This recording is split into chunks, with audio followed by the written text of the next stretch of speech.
وہاں پہ آپ پہ یہ لازم ہے کہ آپ وہاں پہ اپنا دفاع بھی پیش کریں، اپنی حاضری بھی انشور کریں، اور جو کورٹ کی کارروائی ہے اس میں بھرپور. اب آج سے 2 روز قبل اسی کورٹ کے وارنٹ گرفتاری کی تعمیل کروانے اسلام آباد پولیس گئی تھی. اسلام آباد پولیس کا یہ مقدمہ نہیں ہے. جو اسلام آباد پولیس کو کہا گیا وہ کورٹ کا آرڈر تھا جس کی تعمیل کروانے اسلام آباد پولیس گئی تھی کہ یہ آپ کے وارنٹ ہیں کہ آپ نے 7 مارچ کو اسلام آباد کی سیشن کورٹ میں پیش ہونا ہے. اب صبح سے لے کے اب تک 2 بار ان کے وکیل صاحب آئے ہیں اور ان وکیل صاحب کے پاس وکالت نامہ بھی نہیں تھا. اور جب ان سے پوچھا گیا کہ آپ کس کے بہاف میں، انہوں نے کہا جی میں عمران خان صاحب کا وکیل ہوں. ہر پیشی پہ ایک تو وکیل تبدیل ہو جاتا ہے. اور 2 دفعہ ان سے پوچھا گیا تو ان کے پاس وکالت نامہ نہیں تھا. کسی بھی مقدمے میں جب فرد جرم عائد ہونی ہو تو وکیل نہ صرف اپنا وکالت نامہ جمع کراتا ہے بلکہ ملزم کو عدالت کے روبرو پیش بھی کرواتا ہے. تو ابھی تک عمران نیازی صاحب پیش نہیں ہوئے. وہ ایک شدید ڈر اور خوف میں مبتلا ہیں ان کیسز کو لے کر. اور جب انسان اپنے آپ کو یہ تسلی دینا شروع کر دے کہ یہ معمولی کیس ہے تو پھر سمجھ لیجئے کہ اس کے اندر اس کیس کا ڈر اور خوف بیٹھ چکا ہے. اتوار والے دن انہوں نے جو کہا کہ معمولی توشہ خانہ کا کیس ہے، یہ معمولی نہیں ہے. میں آپ کی اطلاع کے لیے عرض ہے، اور نوید صاحب میں آپ کو بتاؤں یہ منی لانڈرنگ کا ایک نیا طریقہ ہے کہ جب آپ 1 ارب کی گھڑی پہن کے جہاز پہ چڑھتے ہیں تو آپ سے کوئی نہیں پوچھتا کہ اس گھڑی کی کیا مالیت ہے. جب آپ 50 کروڑ کے بریسلٹ پہن کے جہاز پہ چڑھتے ہیں، کوئی امیگریشن، کوئی کسٹمز، کوئی قانون آپ کو پابند نہیں کرتا کہ آپ نے جو چیز پہنی ہوئی ہے اس کی قیمت آپ ڈکلیئر کریں. عمران نیازی نے ٹیکنیکل منی لانڈرنگ کی، اور وہ اس طرح کی کہ فرا گوگی جب باہر جاتی تھی وہ یہ توشہ خانہ کے تحائف پہن کے جاتی تھی. ان کو اس طرح بیچا گیا. ہم نے اپنی تحقیقات مکمل کر لی. اور یہ ٹیکنیکل طریقہ کیا ہے؟ یعنی ہنڈی حوالہ سے نہ پیسہ آ رہا ہے نہ جا رہا ہے، نہ کوئی کیش کے بکسے اور کیش کے جو ہے وہ بریف کیس جا رہے ہیں. جا کیا رہا ہے؟ خاتون ٹکٹ لے رہی ہے یا پرائیویٹ چارٹر جیٹ استعمال کر رہی ہے اور اربوں روپے کے، کروڑوں روپے کے زیورات پہن کر وہ جہاز میں سوار ہو رہی ہے. اب یہ اس کی ثوابدید ہے کہ وہ جس ملک بھی جائے وہ اس گھڑی کو، وہ ان بریسلٹس کو، وہ ان ایئر رنگز کو کتنے کا بیچتی ہے. جو منی لانڈرنگ کا ایک رنگ چلایا گیا وہ اس پالیسی کے تحت چلایا گیا جس میں قانونی طور پہ اس کو پکڑنا اتنا آسان نہیں تھا. مہینوں کی تحقیقات کے بعد یہ بات سامنے آئی ہے کہ جی عمران نیازی صاحب جس مقدمے کو معمولی کہتے ہیں اس میں اربوں روپے کی چوری ہے، انڈر ویلیویشن ہے، اور وہ پیسہ بلیک مارکیٹ میں ان اشیاء کو بیچ کے اپنے اکاؤنٹ میں بھی جمع کرایا گیا اور ذاتی استعمال میں لایا گیا. یہ ہے توشہ خانہ کا کیس. اب ادھر اسلام آباد F6 میں ٹائم زون نامی دکان سے ایک جعلی رسید بنوائی گئی، وہ بھی ایک جرم ہے. یعنی جو خانہ کعبہ کے ڈائل والی گھڑی ہے جو سعودی ولی عہد کی طرف سے ملی، بندہ تبرکن رکھ لیتا ہے اپنے پاس کہ اس پہ خانہ کعبہ بنا ہے. ایک دوست ملک کے سربراہ اور ایک ایسے ملک کے سربراہ جو خادمین حرمین شریفین بھی ہیں، ان کی طرف سے ایک تحفہ آیا ہے میں اس کو نہ بیچوں. اور وہ دنیا میں ایک پیس تھا، اس کی بھی قدر نہیں کی گئی، اس کو بھی بلیک مارکیٹ میں فروخت کیا گیا. گراف کا ایک سیٹ ہے، اس کے ساتھ بھی یہی سلوک ہوا. اب گراف کی ویب سائٹ پہ جس یلو ڈائمنڈ کی انگوٹھی کی قیمت $9,85,000 ہے، وہ پورا ڈائمنڈ سٹڈڈ سیٹ کتنے کا ہوگا؟ وہ 3 ارب روپیہ لگ بھگ اس کی قیمت ہے. اور یہ وہ ہیں چیزیں جو انڈر ویلیو، جو عمران خان صاحب اور بشرا صاحبہ وزیر اعظم ہاؤس سے باہر نہیں لے جانے دیتے تھے. وہیں پہ ایجلنٹ ایک کمپنی ہے، اس کا ویلیویٹر آتا تھا، وہیں پہ کسٹم والے آتے تھے. اور وہ جو آپ نے آڈیو سنی کہ ملازموں کو جھاڑا جا رہا ہے کہ تم نے اس کی تصویریں کیوں کھینچی، یعنی ان تحائف سے اور دولت سے اتنا لگاؤ اور اتنی انسیت ہے کہ اس کو اپنی نظروں سے بھی دور کرنا ان کو گوارا نہیں ہے. باقی پوسٹنگ، ٹرانسفر کے کمیشن، ٹھیکوں کے کمیشن، کرپشن کا پیسہ جو فرا گوگی نے ان کو کما کے دیا وہ اپنی جگہ پہ. کیونکہ فرا گوگی کو ایمنیسٹی کس نے دی تھی 2019 میں؟ پتا تھا میرے نکاح کی بھی گواہ ہے، میرے گھر میں اس کا آنا جانا ہے، میری قریبی ہے. 2019 میں ایمنیسٹی دی، 32 کروڑ روپیہ معاف کروا دیا. پھر اس کے بعد یہ سلسلہ شروع ہو گیا کہ تمام کالا دھن ان کو لا کے دیا جاتا تھا فرا گوگی کی طرف سے. اگر نہیں تھا تو فرا گوگی کی صفائی عمران خان نے ٹی وی پہ کیوں دی کہ فرا پبلک آفس ہولڈر نہیں ہے تو پاکستان واپس لایا جائے، آ کے جواب دے. تو یہ اربوں روپے کے ڈاکے، اربوں روپے کی چوریاں، اب فرد جرم عائد ہونے کی باری آئی ہے تو عدالت سے راہ فرار اختیار کی جا رہی ہے. خوف طاری ہے. یعنی کبھی آپ نے ایسا دیکھا ہے کہ عدالتی حکم کی تعمیل کروانے کوئی جائے اور بندہ چھپ جائے، کنڈیاں لگا لے، واش روم میں لاک کر لے اپنے آپ کو اور کہے میں گھر پہ نہیں ہوں؟ شبلی فراز صاحب نے لکھ کے دیا کہ گھر پہ نہیں ہے. پھر ایک تصویر آئی کہ یہ سیڑھی چڑھ کے دیوانگ پھلانگ رہے ہیں. بھائی عدالت کا سامنا کریں. آپ کے سیاسی مخالفین نے اپنی بیٹیوں کا ہاتھ پکڑ کے عدالتوں کے کٹہروں میں کئی گھنٹے کھڑے ہو کے جواب دیے ہیں. آپ کے سیاسی مخالفین نے اپنی بہنوں کے ساتھ عدالتوں میں پیش ہو کے کئی گھنٹوں جواب دیے ہیں. آپ کے سیاسی مخالفین کو، مریم نواز شریف صاحبہ کو والد کے سامنے دوسری دفعہ گرفتار کیا گیا ایک جعلی کیس میں. ہم تو عدالتوں میں جج بشیر کی عدالت میں روزانہ پیش ہوتے تھے. آپ کو کس بات کا ڈر اور خوف ہے؟ آپ کو یہ ڈر اور خوف ہے؟ میں آپ کو چیلنج کرتا ہوں، توشہ خانہ کی تمام پروسیڈنگ لائیو دکھائی جائے. آپ عدالت میں تو آئیں، آ کے پیش تو ہوں، پتہ لگے کہ آپ میں کتنا دم ہے. مگر آج اگر آپ پیش نہیں ہوتے اور عدالت ہمیں یہ حکم کرتی ہے کہ آپ کو پیش کروانا ہے، تو ہم جو عدالت تاریخ دے گی اس پہ اس بات کو یقینی بنائیں گے کہ آپ عدالت میں پیش ہوں. کیونکہ ایک میڈیکل سرٹیفکیٹ آیا ہے، مجھے اب وہ سمجھ نہیں آ رہی میں اس کو کس طرح پڑھوں یا میں اس کی کیا تشریح کروں. مگر میں انگریزی جتنی لکھی ہے، میں میڈیکل ایکسپرٹ نہیں ہوں، وہ انگریزی پڑھے دیتا ہوں. That Mr. Imran Niazi is suffering from serious medical conditions wherein his leg is still in process of recovery, وہ ٹھیک ہی نہیں ہو رہی.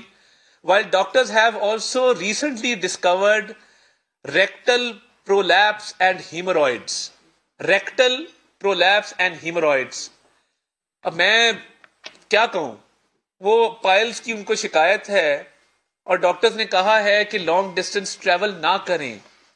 جب لان میں کھڑے ہو کے آپ تقریر فرماتے ہیں، جب لانگ ڈسٹینس، اب گرفتاری کا خوف اور ڈر اتنا زیادہ بیٹھ گیا ہے اور عدالت میں فرد جرم عائد ہونے کا ڈر اور خوف اتنا بیٹھ گیا ہے کہ اپنے آپ کو لاک کر لینا، دیوار پھلانگ کے بھاگ جانا، اپنے رفقا کو کہنا کہہ دو میں گھر پہ نہیں ہوں. وہ نوٹس سے، ایک کاغذ کے ٹکڑے سے اتنا یہ شخص ڈرتا ہے.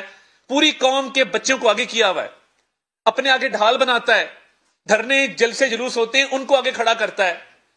اور یہ آپ اتنا بہادر ہے کہ ایک طرف امریکہ کو مورد الزام ٹھہرایا رجیم چینج کا، انٹرنیشنل کنسپریسی کا، دوسری طرف امریکن لابیز کو پیسے دیے کہ امریکہ سے میرے تعلقات بحال کرواؤ. کبھی امریکہ، کبھی باجوہ، کبھی باجوہ، کبھی امریکہ. اپنا تو پتہ ہی نہیں ہے نا کہ میں نے کبھی چوری بھی کی تھی زندگی کے اندر. اب وہ کہہ رہے ہیں ٹانگ بھی خراب ہے، پائلز کی بھی شکایت ہے اور میں لانگ ڈسٹینس، ڈاکٹر نے کہا ٹریول نہ کریں. تو کیا کریں پھر؟ فرد جرم آپ پہ کیسے عائد ہوگی اگر آپ کئی مہینے اس کو تاخیر کا شکار کریں گے اور آپ میں اتنی ہمت، اتنا حوصلہ، اتنا دم ہی نہیں ہے، اتنا سا دل ہے آپ کا کہ آپ گھر کے لان میں آنا بھی گوارا نہیں کرتے. اس نے جب لاک کر کے بیٹھے ہیں اور لوگوں کو کہا ہے میں گھر پہ نہیں ہوں، تو اس کے بعد جب بچوں اور عورتوں کو اکٹھا کر لیا تو کھڑے ہو گئے کہ جی میں اپنے گھر کی تقریر، گھر کے لان میں تقریر کروں گا. فرض جرم تو عائد ہونی ہے، مقدمے تو آگے چلنا ہے. آپ رینگ کے گھسیٹ کے فرد جرم لگوائیں یا انسانوں کی طرح سینہ تان کے کھڑے ہو کے فرد جرم لگوائیں، یہ آپ کی مرضی ہے. کیونکہ چھوٹے بچوں کو جب انجیکشن لگتا ہے تو بڑا روتے ہیں، بڑا ڈرتے ہیں. تو وہ میں نے اور رانا ثناء اللہ نے بھی اس کے لیے ایک انجیکشن تیار کیا ہوا ہے. تو یہ اس لیے ڈرتا ہے، اس لیے روتا ہے، اس لیے چیخیں مارتا ہے، اس لیے اپنے آپ کو بند کر لیتا ہے کہ مجھے ٹیکے سے بڑا ڈر لگتا ہے، مجھے گھر سے مت نکالو. بڑکیاں آپ دیکھیں گے تو بیٹھ کے بین الاقوامی طاقتوں کو للکارے گا. بڑکیاں آپ دیکھیں گے تو اوے فلاں میں تمہاری ایسی کی تیسی، میں یہ کر دوں گا، میں وہ کر دوں گا. فرد جرم کی باری آتی ہے تو ڈور شٹ ہے، کنڈیاں لگی ہوئی ہیں، دروازہ ڈبل لاک کیا ہوا ہے اور بار بار اس کو چیک بھی کرتا ہے. یہ ذہنی طور پہ اتنا خوف زدہ ہے کہ بار بار چیک کرتا ہے یہ کھل تو نہیں گیا. اور آپ یقین مانیں اس سے بزدل، اس سے خوف میں مبتلا لیڈر پاکستان کی تاریخ میں نہیں آیا. لوگوں نے پھانسیاں بھگتی ہیں, لوگوں نے جانوں کے نذرانے پیش کیے ہیں, لوگوں نے اٹک قلعے برداشت کیے ہیں, لوگوں نے جلا وطنیاں برداشت کی ہیں. یہ واحد سیاسی جماعت کا رہنما ہے جو کبھی بیڈ کے نیچے اور کبھی واش روم میں چھپتا ہے کہ فرد جرم عائد ہونا. گرفتاری بھی نہیں ہے, ایک نوٹس ہے. یہ جیل جانے سے جن وجوہات کی بنا پہ ڈرتا ہے آپ اس سے بخوبی واقف ہیں, اس پہ روشنی ڈالنے کی ضرورت نہیں ہے, کیونکہ زندگی میں ایک دن کی جیل نہیں ہے اس لاڈلے کی.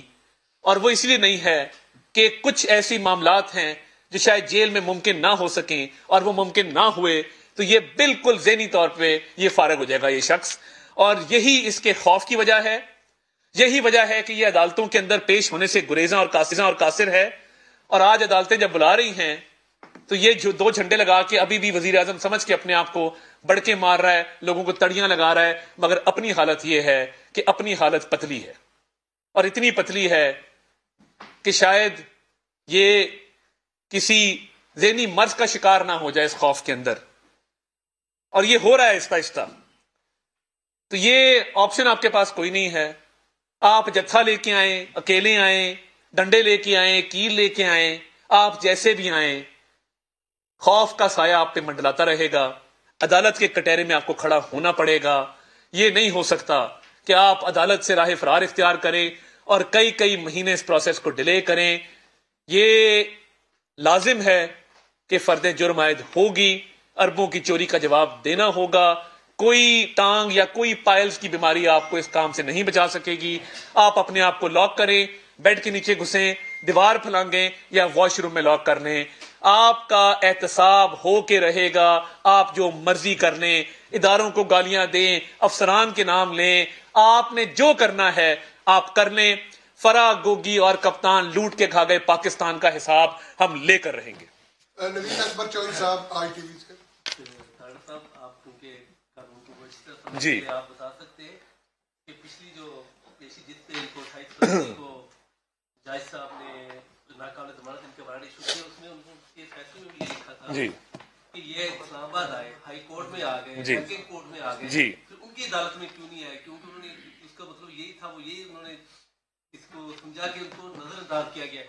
تو قانون کیا کہتا ہے جب آپ ایک شہر میں موجود ہیں, آپ بہت اچھا کورٹ میں موجود ہیں, تو ایک کورٹ میں نہیں جاتے, تو پھر جج کے پاس کیا راستہ رہ جاتا ہے؟ دیکھیے بات یہ ہے کہ جو نوید صاحب بڑا اچھا سوال آپ کا, جو اس کے وارنٹ گرفتاری کے جاری کیے گئے تھے وہ اس مقصد کے لیے کیے گئے تھے, اور عدالتیں کرتی ہیں کہ جب کوئی ملزم پیش نہ ہو کہ اس کی پیشی کو یقینی بنانے کے لیے کہ وہ حاضر ہو جائے, یہ وارنٹ جاری کیے جاتے ہیں. اسلام آباد میں آئے, 7 والی بلڈنگ میں گئے, احاطے میں پھرتے رہے, ہائی کورٹ گئے, مگر یہاں پیش نہیں ہوئے. اب اگر پیش نہیں ہوتے, قانون کے مطابق 87-88 کی کاروائی ہے جس کے تحت جو ملزم عدالت کی کاروائی میں شریک نہیں ہوتا اس کی جائیداد ضبط کرنے کا حکم عدالتیں فرماتی ہیں. اور یہی ہوتا آیا ہے کہ جو مفرور ہوگا اس کی پراپرٹیز اٹیچ کر دی جاتی ہیں. تو اگر یہ پیش نہیں ہوتے تو یہ درخواست بھی آ سکتی ہے کہ بنی گالا اور زمان پارک اور باقی ان کی جتنی پراپرٹی ہے اس کو اٹیچ کر دیا جائے, کیونکہ لاء کے اندر تو یہی اس کا حل دیا گیا ہے. باقی جو خوف اور ڈر ہے اس کے لیے میرا مشورہ ہے کہ اچھے سائیکائٹرسٹ کو دکھائیں, اچھے ڈاکٹر کو ملیں جو آپ کے پائلز کا بھی علاج کریں, اور ساتھ ساتھ آپ کے جو ذہنی آپ کا خوف ہے اس میں بھی آپ کو نکالیں کہ آپ عورتوں بچوں کے پیچھے چھپ کے اپنا وقت نہ گزاریں, آ کے جواب دیں جو چوریاں کی. پاکستان میں کئی عظیم سیاستدان ٹارگٹ ہوئے, بنظیر بھٹو کی مثال آپ کے سامنے, عمران خان پر بھی حملہ ہوا جس میں وہ زخمی ہوئے. تو کیا عمران خان کی جان کو کوئی خطرہ ہے, اور حکومت نے اس کے حوالے سے کوئی پلاننگ کی ہے کہ اس کو مطلب اس طرح کا خطرہ, مطلب اس طرح کا مطلب کوئی بات پیش نہ آئے؟ اور دوسرا یہ ہے کہ آپ نے بات کی کہ میں نے اور رانا ثناء اللہ صاحب نے ایک انجیکشن تیار کیا ہے, تو کیا وہ زہر والی انجیکشن ہے یا کوئی دوسری انجیکشن ہے؟ وہ ذہن والی انجیکشن ہے جس سے ذہنی خوف اور ڈر کا علاج کیا جاتا ہے, وہ زہر والی انجیکشن نہیں ہے. دیکھیے بطور گورنمنٹ کے سیکیورٹی پرووائڈ کرنا یہ ہماری ذمہ داری ہے, مگر سیکیورٹی رسک تب پیدا ہوتا ہے جب آپ جتھے لے کے اور جمع غفیر لے کے آتے ہیں. اس میں یہ آئیڈینٹیفائی کرنا مشکل ہے کہ کون آپ کے ساتھ آیا, کون رستے میں شامل ہوا, کون اسلحہ کیری کر رہا ہے, کون نہیں کر رہا. جب آپ ایک طور طریقے کے ذریعے آئیں گے, عدالت میں پیش ہوں گے جس طرح عام لوگ ہوتے ہیں, پاکستانی شہری ہوتے ہیں, تو پھر تو سیکیورٹی کرنا آسان ہے. مگر جب جتھے ہوں گے اور ہمیں نہیں پتا ہوگا کون کیا کیری کر رہا ہے, تو یہ تو پھر عمران خان صاحب اپنی سیکیورٹی آپ رسک پہ ڈال رہے ہیں. باقی سیکیورٹی کے حوالے سے کوئی ایشو نہیں ہے, ان کو مکمل سیکیورٹی فراہم کی جائے گی, ہر طرح سے کی جائے گی. اور یہ گورنمنٹ کی بھی رسپانسبلٹی ہے, اسٹیٹ کی بھی رسپانسبلٹی ہے, اس میں بالکل کسی قسم کا نہ کوئی ابہام ہے نہ کوئی شک ہے. مگر جو شر پسند عناصر یہ اپنے ساتھ لاسٹ ٹائم مسلح جتھے لے کے آئے تھے, کچھ گلگت بلتستان پولیس کے لوگ, کچھ آزاد کشمیر پولیس کے لوگ سادہ کپڑوں میں ویپن کیری کر رہے تھے. آپ کا کیا خیال ہے؟ ہمیں نہیں پتا, ہمیں اندازہ نہیں ہوتا کہ گلگت بلتستان پولیس میں سے کون آپ کے ساتھ آیا کون نہیں آیا. تو یہ تھوڑے سے غور طلب معاملات ہیں, مگر سیکیورٹی کا کوئی ایشو نہیں ہے. طور طریقے سے آئیں اور مکمل طور پہ عدالت کے پریمیسز کو باقاعدہ سیکیور کیا جائے گا انشاءاللہ. جاوید حسین صاحب, صاحب ایک تاثر جس طرح سے آپ نے دیا کہ عمران خان عدالتوں سے خوفزدہ ہیں اور عدالتوں میں پیش نہیں ہو رہے, اور دوسری طرف سے ایک تاثر یہ بھی آ رہا ہے کہ حکومت اور پی ڈی ایم اتحادی حکومت جو ہے وہ الیکشن سے خوفزدہ ہے. الیکشنز میں کیوں نہیں دیکھیں میں ہوتے دکھائی دیتے ہیں؟ دیکھیں ایک تو الیکشن سے بالکل خوفزدہ نہیں ہے. میں ابھی گجرانوالا سے آ رہا ہوں, مریم نواز شریف صاحبہ کا بڑا بھرپور کنونشن بھی ہوا, ہم اپنے حلقوں میں بھی پھرتے ہیں, لوگ پرعزم ہیں, الیکشن بالکل ہونا چاہیے, اس میں بالکل تاخیر نہیں ہونی چاہیے. مگر کچھ معاملات ہیں جن پر بات ہو جائے تو بہتر ہے کہ آرٹیکل 224 کا آپ کیا کریں گے, جس کے تحت کیئر ٹیکر گورنمنٹس جو ہیں وہ اپنا کردار ادا کرتی ہیں امپارشیلٹی کے ساتھ. کیا صوبائی حکومتوں میں ہوتے ہوئے نیشنل کے الیکشن کروائے جائیں گے؟ کیا ہماری فیڈرل گورنمنٹ کے ہوتے ہوئے صوبوں کے الیکشن کروائے جائیں گے؟ کیا 18ویں ترمیم کے بعد یہ ممکن ہے کہ صوبے میں جس کی بھی حکومت ہو وہ پھر معاون خصوصی عطا تارڑ گفتگو کر رہے تھے.